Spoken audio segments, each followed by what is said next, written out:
Hello everyone, मैं हूं गौरव काकरान और आप देख रहे हैं काकरान इंस्टीट्यूट। आज हम पहुंच चुके हैं एक ऐसे चैप्टर पर जिसका क्वेश्चन एग्जाम में आता तो है, लेकिन बहुत बच्चों पर वो नहीं हो पाता। उसका कुछ कारण है, या तो वो इस चीज़ से डरते हैं, इस चैप्टर से डरते हैं कि इस चीज़ को समझना भारी है, इस वजह से वो उसके क्वेश्चन नहीं कर पाते, या फिर वो छोड़ कर चले जाते हैं कि एक दो क्वेश्चन आएंगे, छोड़ देते हैं इसको। लेकिन आपको मैं बता दूं कि एग्ज़ाम क्लियर करने के लिए एक एक नंबर की बहुत वैल्यू होती है।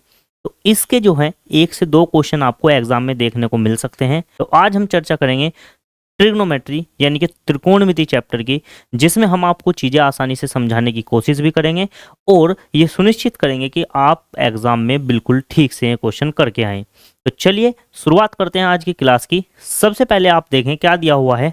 सबसे पहले मैंने आपको ट्रिग्नोमेट्री की टेबल दी हुई है। इसको याद करने में बहुत ज़्यादा कॉम्प्लिकेशन बच्चों को होता है। ठीक है जी, इसका आप फोटो खींच लीजिए या फिर स्क्रीनशॉट लेकर अपने फ़ोन में रख लीजिए आप इसका। मैं आपको समझा देता हूँ क्या क्या चीज़ दी हुई है, किस किस तरीके से चीज़ दी हुई है। सबसे पहले एंगल की अगर मैं बात करूँ तो 0 डिग्री एंगल है, उसके बाद 30 डिग्री एंगल है, उसके बाद 45, फिर 60 और फिर 90। ये मेजर एंगल है जो इसमें हम यूज करते हैं। फिर उसके बाद दे रखा है साइन, कोस, टेन, कोट, कोसेक और सेक, यानी कि 1 2 3 4 5 6, कुल मिलाकर ये 6 आइडेंटिटी होती हैं। इन पर ही घूम फिरकर पूरी ट्रिग्नोमेट्री डिपेंड करती है। फिर इसके बाद एंगल आ जाते हैं 0 डिग्री, 30 डिग्री, 45 डिग्री, 60 डिग्री और 90 डिग्री। अब आप कह रहे होंगे ये क्या है। देखिए पाई का मान 180 होता है। पाई का मान कितना होता है? 180 डिग्री। जब 180 को 6 से भाग देंगे तो कितना आ जाएगा? 30 डिग्री। इसी तरीके से जब 180 को 4 से भाग देंगे तो 45, जब 180 को 3 से भाग देंगे तो 60, और जब 180 को 2 से भाग देंगे तो कितना आ जाएगा? 90 डिग्री आ जाएगा। अब ये इनकी वैल्यू दे रखी है। कैसे? जैसे कि साइन जीरो की वैल्यू कितनी होती है? 0 होती है। ऐसे ही साइन के साथ अगर मैं 30 डिग्री ले दूं, यानी कि साइन 30 डिग्री, तो इसका मान हो जाएगा 1/2। फिर साइन 45 डिग्री की अगर बात करूं तो इसका मान होता है 1/√2, और साइन 60 डिग्री का मान होता है √3/2, और साइन 90 डिग्री का मान होता है 1। ठीक है जी, आपको ये पहले वाली जो है याद करनी है। इसके बाद आप किस तरीके से बना सकते हैं मैं आपको ये आसानी से समझा सकता हूं। देखिए सबसे पहले हमने क्या देखा तक? साइन, फिर इसके बाद लिख रहा था 0 डिग्री, फिर इसके बाद 30 डिग्री, इसके बाद 45 डिग्री, इसके बाद 60 डिग्री और इसके बाद 90 डिग्री। ठीक है जी, तो मैं आपको सिखाऊंगा हम कैसे पूरी की पूरी ट्रिग्नोमेट्री की टेबल आप खुद से बना सकते हैं। देखिए साइन 0 का मान 0 होता है। ठीक है जी, पेन चेंज कर लेता हूं मैं।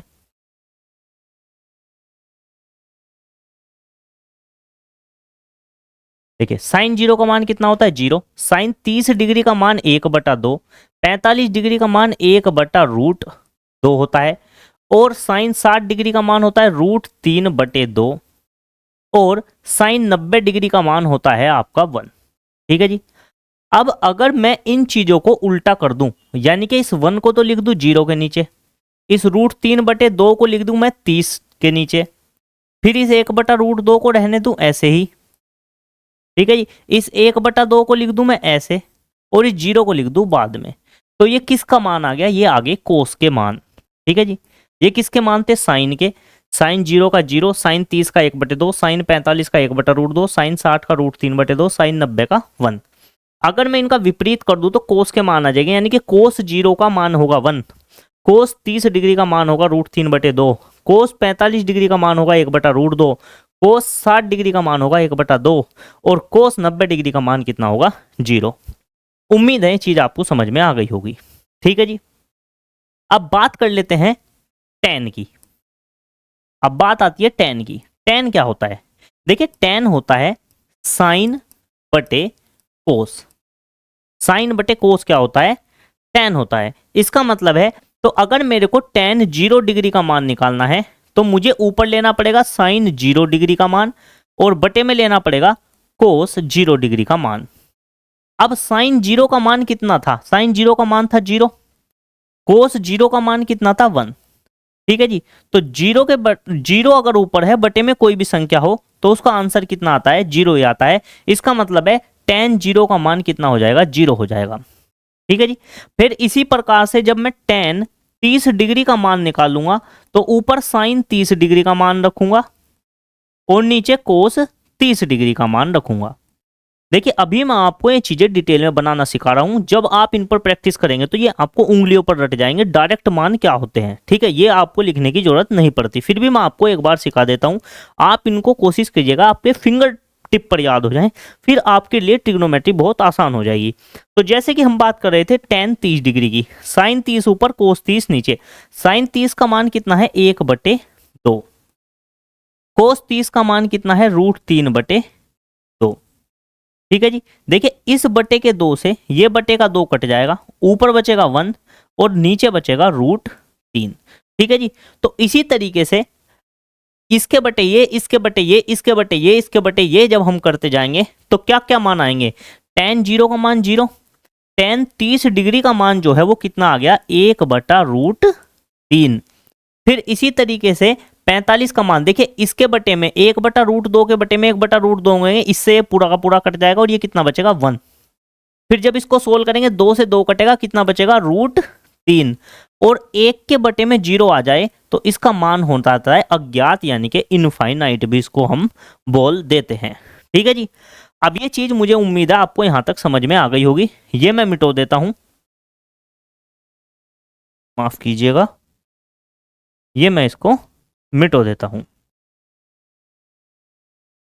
अब बात आती है कोट की।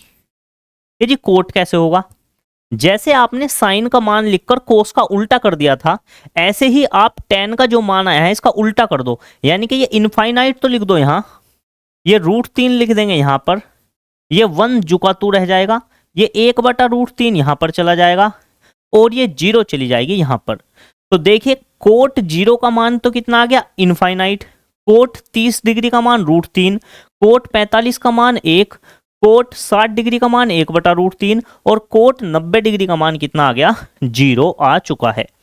उम्मीद है आपको ये 4 चीजें समझ में आसानी से आ गई होंगी। अब बात करते हैं हम कोसेक की।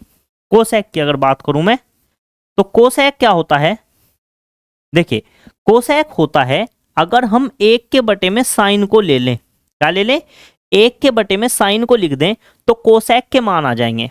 जैसे कि अगर मेरे को कोसेक 0 का मान निकालना है, इसका कोसेक 0 डिग्री, तो मुझे निकालना पड़ेगा 1/sin 0 डिग्री का मान क्या है। जैसे कि sin 0 डिग्री का मान कितना था 0।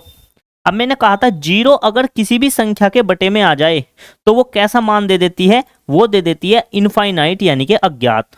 तो यानी कि कोसेक 0 का मान कितना हो जाएगा आपका इनफाइनाइट हो जाएगा, अज्ञात हो जाएगा। इसी तरीके से जब आप कोसेक 30 डिग्री का मान निकालोगे तो आपको 1/sin 30 डिग्री का मान रखना पड़ेगा। तो 1/sin 30 डिग्री का मान कितना है 1/2। तो इसके बटे में भी जब 2 आएगा तो देखिए जब ये बड़े वाला डंडा ऐसे हो, ऊपर एक संख्या हो, नीचे बटे में 2 संख्या हो, तो ये बटे वाली संख्या घूमकर ऊपर चली जाती है, तो ये कितना रह जाएगा 2 रह जाएगा। तो इसका मान जो है वो कितना आ जाएगा आपका 2 आ जाएगा। ठीक है जी। या मैं कहूं तो नू कह सकते हैं इसका उल्टा कर दो, इस 2 को ऊपर लिख दो। ऐसे ही इस √2 को क्या लिख देंगे ऊपर लिख देंगे। इनका उल्टा करेंगे तो 2 ऊपर चला जाएगा और √3 आ जाएगा नीचे, और 1 का उल्टा करेंगे तो उल्टा करने पर ही 1 तो 1 ही रह जाएगा। ठीक है जी। तो उम्मीद है ये चीजें आपको समझ में आ गई होंगी। इसको मैं मिटा देता हूं। अगली चीज हमारे पास क्या बच गई, अगली चीज हमारे पास बची सेक। देखिए सेक क्या होता है, सेक होता है 1/cos। कोसेक क्या होता है 1/sin, सेक क्या होता है 1/cos। ठीक है जी। अब कोस के मान ये रहे, कोस के मान ये रहे। अब जब इनको बटे में रखेंगे, या मैं कहूं इनका उल्टा कर दो, कोस का क्या कर दो उल्टा कर दो, जो आंसर होगा वो आ जाएगा। 1 का उल्टा करेंगे तो 1 का उल्टा 1 ही रहेगा, इसका उल्टा करेंगे तो इसका मान आ जाएगा 2/√3। फिर इसका उल्टा कर देंगे तो इसका उल्टा √2 ही रह जाएगा, इसका उल्टा करेंगे तो इसका उल्टा हो जाएगा 2/1 हो जाएगा, 1 की कोई वैल्यू नहीं होती, और 0 का उल्टा करेंगे तो ये कितना हो जाएगा इनफाइनाइट। या मैं ये भी कह सकता हूं कि जो कोसेक का मान आया है उसको उल्टा करके लिख दो, यानी कि ये 1 यहां लिख दो, ये 2/√3 यहाँ, ये 2 यहाँ, ये 2 यहाँ, और ये इनफाइनाइट यहाँ, √2 अंक वहीं रह गया। ठीक है जी। तो इस तरीके से आपकी पूरी की पूरी ट्रिग्नोमेट्री की टेबल जो है वो डिजाइन की जा सकती है। बस एक चीज आपको साइन का मान रखना है। साइन के मान याद करो, साइन का उल्टा क्या कर दो, कोस कर दो, फिर साइन बटे कोस टेन आ जाएगा, और जो भी टेन के मान आएंगे इन टेन के मान का उल्टा कर देंगे तो क्या आ जाएगा, कोट के मान आ जाएंगे। ठीक है, कोसेक कैसे पता चलेगा, साइन का उल्टा, जीरो का उल्टा अनंत, एक बटे दो का उल्टा दो, एक बटे रूट दो को उल्टा करेंगे तो रूट दो, इसको उल्टा करेंगे दो बटे रूट तीन, और एक का उल्टा एक ही होगा। ठीक है जी, अब जो कोसेक का मान आया है उसका उल्टा करने पर इनका मान आ जाएगा, या मैं कहूं कोस को उल्टा कर दो तो अभी इसका आंसर आ जाएगा। अगर इसको विपरीत क्रम में लिख दोगे तो किसका आ जाएंगे, सेक के मान आ जाएंगे। तो इस तरीके से आप पूरी ट्रिग्नोमेट्रिक टेबल अपनी खुद से भी डिजाइन कर सकते हैं। सिर्फ आपको साइन के 0 डिग्री, 30 डिग्री, 45 डिग्री, 60 डिग्री और 90 डिग्री के मान पता होने चाहिए।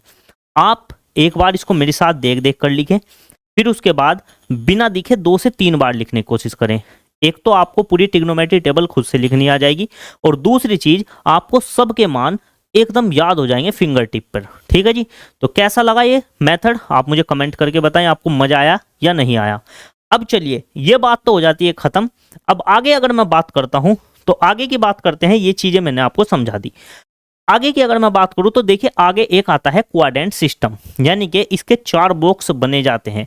4 बॉक्स में क्या होता है, देखिए ये बॉक्स होता है, इसमें 0 से लेकर 90 डिग्री तक के सारे कोण आते हैं आपके। कहां से, 0 से लेकर 90 तक सारे कोण आ जाएंगे, और इसमें साइन हो, कोस हो, टेन हो, कोट हो, सेक हो, कोसेक हो, इसमें सभी के मान धनात्मक होते हैं, यानी कि पॉजिटिव होते हैं। सब इसमें 0 डिग्री से 90 डिग्री तक जितनी भी चीजें आएंगी वो सब क्या हो जाएंगी, प्लस में मानी जाएंगी। ठीक है जी, इसी तरीके से 90 डिग्री से 180 डिग्री के बीच में, 90 से 180 डिग्री के बीच में जितने भी कोण आएंगे वो किस क्वाड्रेंट में कहलाएंगे, सेकंड क्वाड्रेंट, यानी कि द्वितीय चतुर्थांश में कहलाएंगे। ठीक है जी, इसमें सिर्फ साइन और कोसेक ये तो होते हैं प्लस के, और बाकी सब चीजें इसमें जो भी आएंगी वो सारी की सारी चीजें क्या हो जाती हैं, माइनस की हो जाती हैं। फिर बात करते हैं 180 से 270 के बीच जो कोण होंगे, 180 या 270, इन दोनों के बीच में जितने भी कोण होंगे वे सारे के सारे टेन और कोट में तो प्लस के होंगे, और बाकी सारे के सारे क्या हो जाएंगे, साइन, कोस, कोसेक और सेक, ये सारे के सारे माइनस होंगे। इन पर हम क्वेश्चन करेंगे, आपको साथ के साथ समझाऊंगा मैं किस तरीके से चीजें होंगी। ठीक है जी, अगर मैं बात करूं 270 से 360, देखिए सब में 90 90 का फर्क है, 0 से 90, 90 से 180, 180 में 90 जोड़े 270, 270 में 90 जोड़ेंगे 360, तो इसको 0 डिग्री या 360 डिग्री कुछ भी आप कह सकते हैं। तो जितने भी कोण 270 से 360 के बीच आते हैं, 270 से 360 के बीच, वो आपके चौथे चतुर्थांश में आएंगे, यानी कि फोर्थ क्वाड्रेंट में आपके आ जाएंगे। फिर फोर्थ क्वाड्रेंट में कोस और सेक पॉजिटिव होते हैं, धनात्मक होते हैं, बाकी सब क्या होते हैं, माइनस। तो हमने क्या देखा, 4 क्वाड्रेंट है, 4 चतुर्थांश, पहला चतुर्थांश, दूसरा, तीसरा, चौथा। इसमें 0 से 90 तक कोण, इसमें 90 से 180 तक, 180 से 270 तक तीसरे में, और 270 से 360 तक चौथे क्वाड्रेंट में आते हैं। सबसे पहले तो आपको ये याद करना है। ठीक है जी, इसके बाद फिर हम क्या देखेंगे कि इस क्वाड्रेंट में पहले चतुर्थांश में सभी की सभी चीजें क्या होंगी, 6 की 6 चीजें प्लस में होंगी, साइन, कोस, टेन, कोट, कोसेक, सेक सब क्या होंगे, प्लस। फिर दूसरे में साइन और कोसेक ये प्लस होंगे, बाकी सब क्या होंगे, माइनस। फिर यहाँ पर टेन और कोट प्लस होंगे, टीसी ये प्लस होंगे, बाकी सारे माइनस। फिर यहाँ कोस और सेक ये सारे के सारे क्या होंगे, प्लस होंगे, बाकी सब क्या हो जाएंगे, माइनस। जब क्वेश्चन करवाऊंगा तो डिटेल में बताऊंगा। ये चीज आपको यहाँ तक इतनी समझ में आ गई है तो वही आपके लिए काफी है, इतना बस आपको समझना है। इसके बाद क्वेश्चन में हम डिटेल में जानेंगे। आगे अगर मैं बात करूँ तो कुछ इंपॉर्टेंट फॉर्मूले हैं, आप इनको स्क्रीनशॉट लेकर रख लें। सारे के सारे आपके एग्जाम में इस्तेमाल नहीं होने वाले हैं, लेकिन फिर भी आपकी जानकारी के लिए कि ट्रिग्नोमेट्री में कितने फॉर्मूले होते हैं इनको रख सकते हैं। इनसे डरने की जरूरत नहीं है, क्योंकि आपके एग्जाम में सारे के सारे फॉर्मूले नहीं पूछे जाएंगे। मैं वही फॉर्मूले और वही क्वेश्चन करवाऊंगा जो आपके एग्जाम में पूछे जाते हैं और पूछे जाएंगे। ठीक है जी, इसमें से कुछ खास चीजें होती हैं क्या, जैसे कि ये मैंने आपको अभी सिखाई थी क्या, कि साइन को 1 के बटे में कोसेक लिख सकते हैं, कोस का 1 के बटे में सेक लिख सकते हैं, टेन का 1 के बटे में कोट होता है, और टेन को हम साइन बटे कोस भी लिख सकते हैं। ठीक है जी, इसी तरीके से कोसेक को 1 बटे साइन, सेक को 1 बटे कोस, कोट को 1/tan या कोट को कोस बटे साइन भी लिख सकते हैं। ये इंपॉर्टेंट फॉर्मूला है आपका। Sine square theta plus cos square theta का मान 1 होता है। Tan square theta plus 1 sec square theta. Cot square plus के 1 बराबर कोसेक स्क्वायर। रटना कुछ भी नहीं है, एग्जाम में मैं आपको जैसे जैसे क्वेश्चन आएंगे सारी चीजें लिखवाऊंगा। ये भी इंपॉर्टेंट है, साइन 2 थीटा, कोस 2 थीटा और टेन 2 थीटा का फॉर्मूला। ये भी कई बार क्वेश्चन पूछ लिया जाता है। ठीक है जी, इन पर भी जब क्वेश्चन आएगा हम चर्चा करेंगे। ठीक है जी, बाकी ये भी इंपॉर्टेंट है आपके, ये इतने खास नहीं है, आपके पेपर में पूछे भी जा सकते हैं, नहीं भी पूछे जा सकते, तो इन पर हम चर्चा नहीं करेंगे। तो जो मैंने आप पे इंपॉर्टेंट लिखी है इन पर ही हम चर्चा करेंगे, आगे मैं फिर से लिख कर बताऊंगा। फिलहाल आपकी जानकारी के लिए मैंने यहाँ पर ये दे दिया, इसका भी आप स्क्रीनशॉट ले सकते हैं। जो चीज़ पीछे थी वो चीज़ यहाँ भी आ गई, यहाँ पर आ गई, ये वो चीज़ वही चीज़ आ गई यहाँ पर भी। इनका हमें ज़रूरत नहीं पड़ने वाला है, इनका भी ज़रूरत नहीं पड़ेगा, इनका ये भी पीछे आ गया। ठीक है जी, तो आपको बस स्क्रीनशॉट लेकर रख लेना है। इन केस जब आपको जरूरत पड़े मैं कोई फॉर्मूला बताऊं तो आप उसे एक बार देख पाएं। ठीक है, उसके लिए रख लें। बाकी आपको सारे फॉर्मूले याद रखने की कोई जरूरत नहीं है, कोई भी घबराने की बिल्कुल भी जरूरत नहीं है। ये CGL लेवल तक जाते हैं इसलिए मैंने सारे दे दिए, लेकिन आपको घबराने की कोई भी जरूरत नहीं है।